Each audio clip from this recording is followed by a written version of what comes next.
Jelajahi cara baru mendapatkan informasi. Download Metro TV Extend sekarang. Pemirsa, selain dengan narasumber Dekan FEB Universitas Indonesia Watugu Dartanto dan juga ada ekonom Indef Faisal Basri telah bergabung bersama kami melalui sambungan Zoom. Ada Febri Calvin Tetelepta selaku Deputi 1 Kepala Staf Kepresidenan Republik Indonesia. Pak Febri, selamat pagi. Pagi Mas, selamat pagi. Pak Faisal, selamat pagi. Pak Tugu, selamat pagi. Pagi. Ya, terima kasih atas waktunya Pak Febri. Pak Febri, apa saja poin-poin sekiranya akan disampaikan Presiden dalam pidato kenegaraannya pada pagi hari ini, Pak Febri? Iya, terima kasih Mas. Pemirsa, jadi kita baru saja melihat Pak Presiden Joko Widodo dan Ibu Iriana tiba di gedung MPR dan betul bahwa tadi beliau memakai pakaian Tanimbar itu dari Maluku Barat Daya, Kepulauan Maluku, di mana kita melihat bahwa sedikit ya tentang pakaian ini tidak sekedar aksesori, tapi itu melambangkan tentang spiritualitas masyarakat di sana gitu. Dan itu menjadi bagian yang tidak terpisahkan dari budaya dan karakter mereka. Nah, ada beberapa hal yang kita akan dengar pidato Presiden sendiri. Paling tidak adalah kita tahu persis bahwa setiap tahun ketika pidato Presiden itu selalu penuh dengan optimisme, penuh dengan harapan terhadap masyarakat dan bangsa Indonesia ke depan, dan beliau akan menyinggung beberapa hal tentang Indonesia Emas tahun 2024, bonus demografi, dan itu menjadi tantangan sekaligus kekhawatiran jika kita tidak siap, baik dalam sisi pendidikan, baik dari sisi kesehatan, maka itu menjadi masalah yang sangat serius bagi SDM kita di tahun 2045 nanti. Tetapi kita tidak perlu khawatir, kita harus membutuhkan sebuah strategi yang sangat serius dari semua komponen bangsa, bahwa bagaimana kita memanfaatkan SDM kita.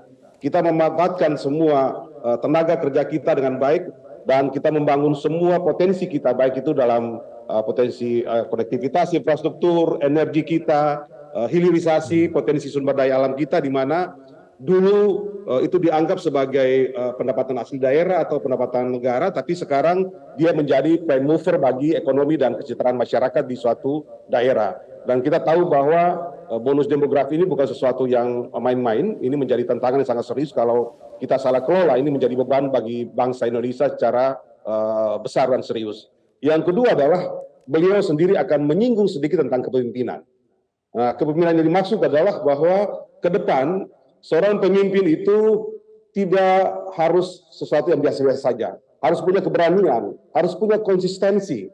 Dan juga Presiden mengatakan bahwa dia harus mendapatkan trust dari masyarakat, dan dia harus mampu berlari maraton. Apa yang dimaksud dengan itu adalah bahwa Presiden telah membuktikan bahwa dari tahun 2019 sampai dengan 2024 insya Allah nanti, beliau bekerja keras dengan sangat serius. Berbagai kendala, peluang yang beliau kerjakan dengan baik, itu dengan suatu ketulusan. Nah, oleh sebab itu beliau pasti tidak akan sebutkan nama, tapi kriteria-kriteria itu yang beliau harapkan dalam kepemimpinan nasional, dan menjadi bagian yang sangat serius untuk rakyat Indonesia melihat tentang bagaimana kita mempersiapkan bangsa ini lebih baik, kita mempersiapkan pemimpin kita lebih baik, dan itu menjadi tanggung jawab dari seluruh bangsa Indonesia. Ada moral obligation dari Presiden untuk melihat bahwa fondasi-fondasi yang telah diletakkan dalam insya Allah 10 tahun ke depan berjalan ini akan dilaksanakan dengan baik pada tahun-tahun yang akan datang.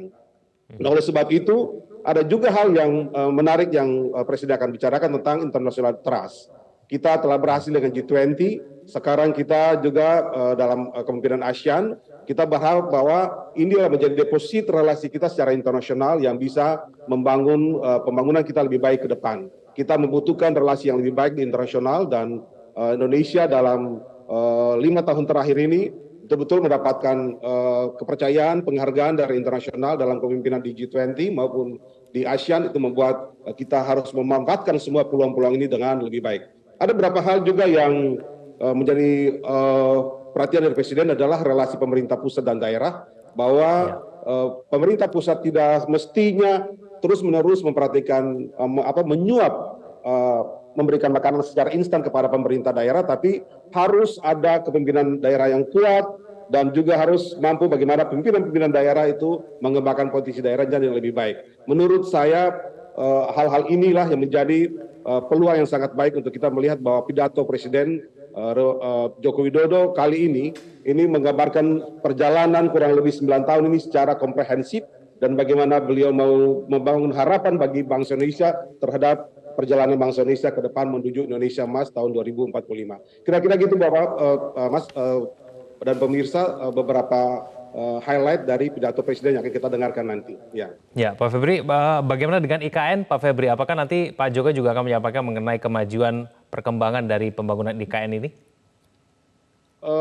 Secara spesifik tidak, tapi kita tahu bahwa sekarang kan IKN di tahapan pertama itu on the track, kurang lebih sekarang 33 atau 38% proses pengajuan fisiknya, baik itu Istana Negara, Kantor Presiden, kantor-kantor Menko dan beberapa kementerian maupun juga housing bagi ASN, TNI, Polri akan ke IKN, dan kita pastikan bahwa tahun depan bukan sekedar upacara tapi kantor Presiden telah pindah ke IKN. Dan sedikit saya mau sampaikan bahwa dalam tahapan pertama ini ketika membangun kawasan inti pusat pemerintahan ini benar-benar adalah kreativitas dari anak bangsa, baik dalam tenaga kerja maupun juga semua orang yang terlibat di dalamnya. Dan kita dari kantor staf Presiden, khususnya Kedeputian 1, kami memantau dengan sangat serius bahwa kinerja dari anak-anak bangsa untuk membangun ibu kota negara, khususnya dalam tahapan pertama dalam kawasan inti pusat pemerintahan ini sangat baik. Isu-isu yang mengatakan bahwa ada banyak sekali tenaga kerja asing, itu kami harus katakan dalam kesempatan ini bahwa ada pikiran untuk bagaimana konsultan maupun tenaga-tenaga tertentu dari internasional, dari negara-negara sahabat yang akan terlibat, tapi itu belum saatnya dan belum waktunya karena mungkin pada level-level teknologi tertentu. Yang berikut juga adalah bahwa banyak sekali investor yang telah mendaftar untuk berpartisipasi di dalam tahap kedua sampai dan tahap kelima akan datang, tapi itu dalam proses negosiasi yang sangat hati-hati.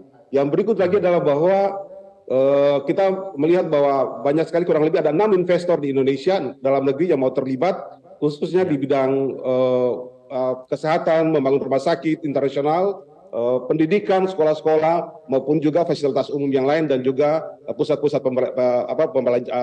perbelanjaan. Menurut saya ini kita siap untuk IKN dan kita insya Allah kita tahun depan akan pindah, dan ini upacara terakhir di Jakarta. Insya Allah tahun depan kita akan pindah ke IKN Nusantara dan Presiden akan berkantor di sana. Terima kasih. Baik, Pak Febri Calvin, Tetelepta, Deputi 1 Kepala Staf Kepresidenan Republik Indonesia. Terima kasih telah bergabung sama kami pada pagi hari. Selamat pagi, Pak Febri. Ya, terima kasih, Pak.